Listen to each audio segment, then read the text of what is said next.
Welcome to Booktopia TV. I'm John Purcell. I'm delighted to be here with Monica McInerney to talk about her new book, Hello from the Gillespies. Welcome, Mon. Hello, John. It's lovely to be here. Reading up a bit about you before this interview, and I discovered something which we share. We're part of a club. Right. And you'll understand. You're a member of a large family, 7 kids. Yeah. I'm a member of almost a large family, 5 kids. I'm the middle child. You're the middle child. Right. So we have this affinity, a greater understanding, I suppose, than all the other kids in the family, because we see the above and we see the below, where we can draw them together or separate them, manipulate them in any way we want. The evil middle child. Are you as good as much an evil child as I was? I think you came from a different family than I did, John Purcell. I think being the middle child is a perfect position in any family, because you do get to see everybody above, everybody below, but you also get to be the observer, and I reckon that's really helped me be a writer, because I write family stories anyway, and I got to sort of see behind the scenes in a way in a family, because you can lay low when you want to, but you can be the goody two shoes or the baddie. I think you can change your shape a lot better. I remember one of the things, one of those undercover things was I could be old. Yeah. And I could be young, yeah. So I could go out and pretend that I was hanging out and the same age as my older sister, yeah. And then I could go and play with He-Man with my very younger brother, yeah. and do the voices and all that sort of stuff, exactly. And be the child again. So I think so too, and I think it does.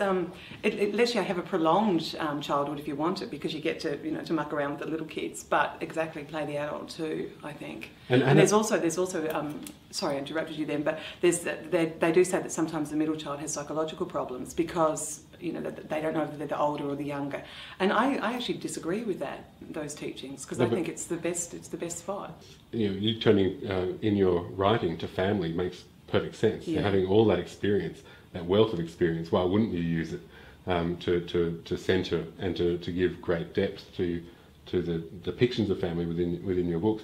And in your new book, you're centering on a family that is sort of scattered to the winds for a bit, and you bring them all back after a time. Can you tell me about? I love the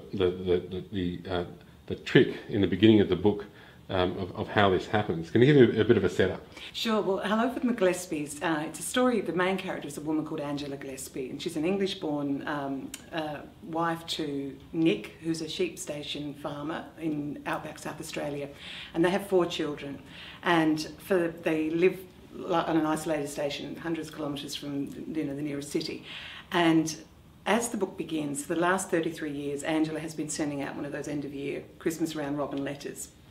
And she's a very positive person, and she's always put the shiny side out and told everybody what their family's been getting up to in the best possible way. But it's been a really hard year for the Gillespies this year, and she's got writer's block. She's sitting there in front of the computer, because she does it by email now, and she's trying really hard to put that positive spin on it, and it's not happening. So she thinks, I'll just tell it as it is. I'll tell absolute truth. I'll get it out of my system, and then I'll write the positive one. So she does. She runs through her whole family and says what's going wrong with everybody. That she's worried about her husband having an online affair. 2 of her grown-up children have had career disasters and come home to live again. Her third daughter's in bad debt, has come home to live again, and she's a 10-year-old son who keeps running away from boarding school, so he's home too. And she pours it all out, and then something happens. Fate steps in, and this too truthful letter gets sent out and goes viral. So that was the first chapter. It was such good fun to write, because people don't tell the truth about their families at all. I think as a human beings, we all try and put the shiny side out. So I wanted to write about what happens if you do tell the truth. And I'm hearing that. I'm seeing this person writing that letter, and I'm also thinking about Monica writing the novels that she's written, yeah. And drawing on the personal experiences of family, and then masking it within fiction. Yeah. You have a good relationship with all your siblings? Still? I'm going to answer this question carefully, aren't I? I do, yeah, I do. And most of them read most of my books, and I'm very careful. I used to say, no, I never use my real family in my books, but of course I do, because my books come out of me. They come from what I know and what I've experienced.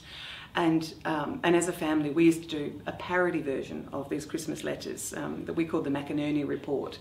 And it was just full of complete fabrications about each of us, really over the top, about our dazzling careers and our extraordinary charity work and our exotic international travel.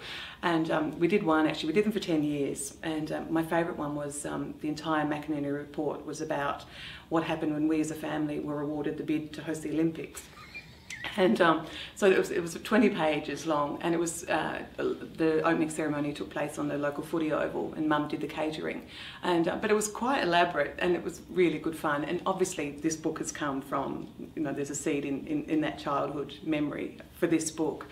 But what I've realised, and this is my 11th book, and I'm starting to look back at where are they coming from, and I think they're all emotionally autobiographical. So everything I've felt growing up in that big rowdy family, and it's been great fun, but there's been times when we've had different tensions, or the terrible grief we went through when my dad died. And so I've learned everything about being a human being within that family, and all those layers of feeling that I know. That's what goes into my books. So it's not, my books aren't hidden versions of my family history, but they're emotionally true to my family history. And when you say on the local oval, you're talking about your town in Clare Valley. That's right, yeah. So 4,000 people? So? That's right, yeah, about 4,000. Very small. In 4,000 people, 7 or 9 of them are McInerney's.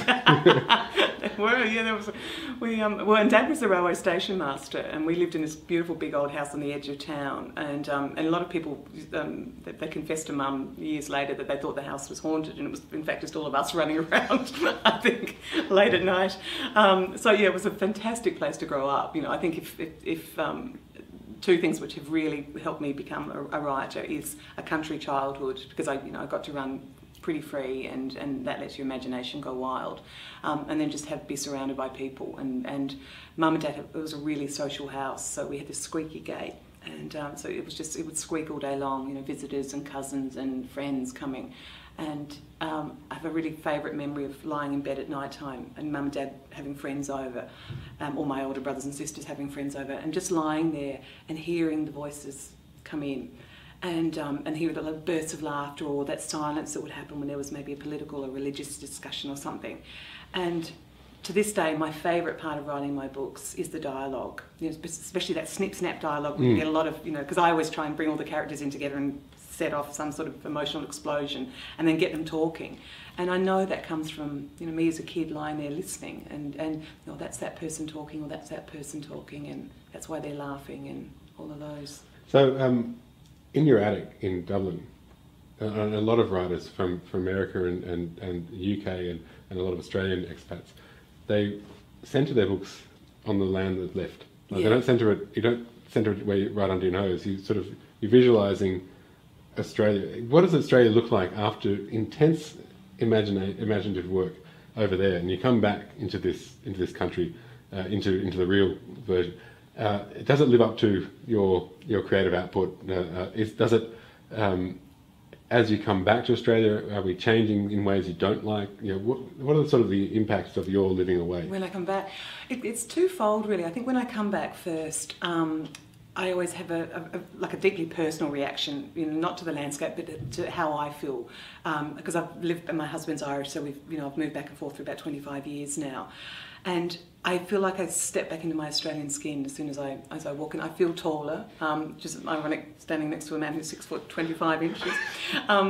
But because there's more room here, I do love Ireland, but Australia is my home. And in Ireland, you're often very conscious that the sky is very close, just because of the greyness or something like that.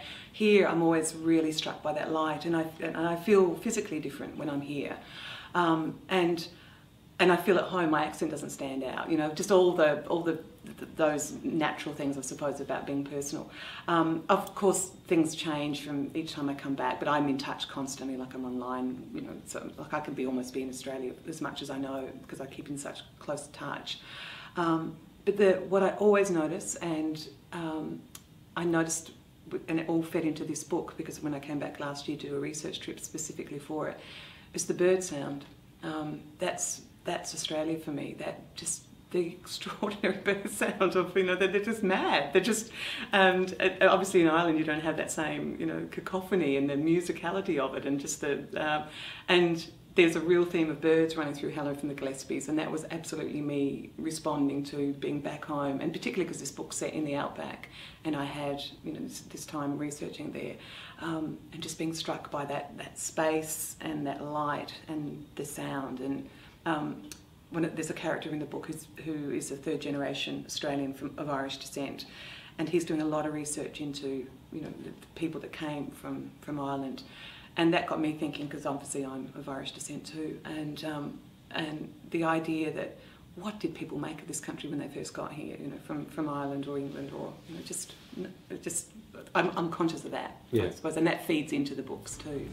Thank you very much for talking with us, Monica. Thank you for having me here, John. All of Monica McInerney's books are available from booktopia.com.au right now.